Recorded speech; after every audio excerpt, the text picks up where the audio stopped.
Feelings will not be repressed. You must allow me to tell you how ardently I admire and love you.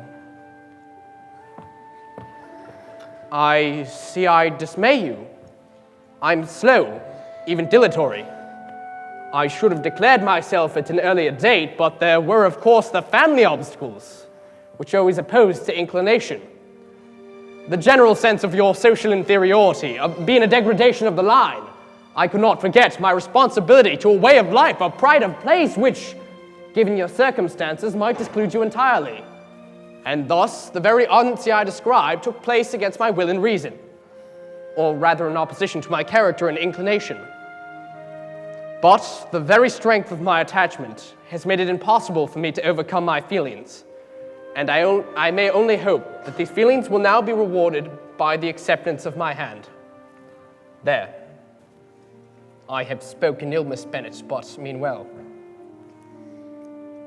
In such cases as this, it is, I believe, the established mode to express a sense of obligation for the sentiments avowed. However, unequally, they may be returned. It is natural that obligation should be felt, and if I could feel gratitude, I would now thank you. But I cannot.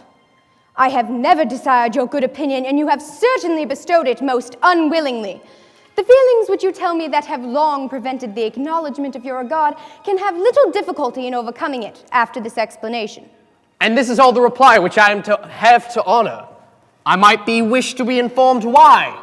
With so little endeavor and civility, I am thus rejected. I might as well inquire why, with so evident a design of offending and insulting me, you chose to tell me that you liked me. Against your will, against your reason, and even against your character?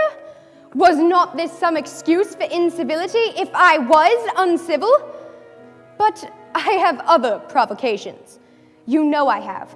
Do you think that any consideration would tempt me to accept the man who has been the means of ruining, perhaps forever, the happiness of a beloved sister?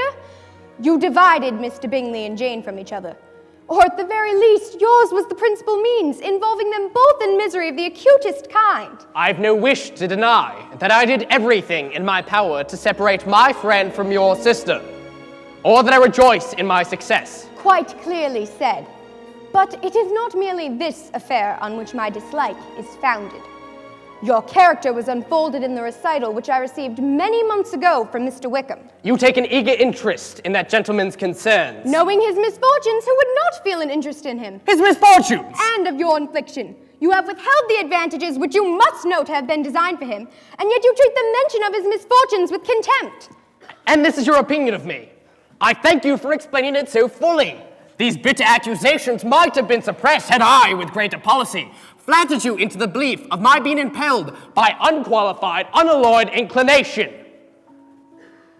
But disguise of every sort is my abhorrence. The mode of your declaration has not affected me, Mr. Darcy. You could not have made me the offer of your hand in any possible way that would have tempted me to accept it. From the very beginning, your arrogance and selfish disdain for the feelings of others has built an immovable dislike. You are, Mr. Darcy, the last man in the world whom I could ever be prevailed on to marry.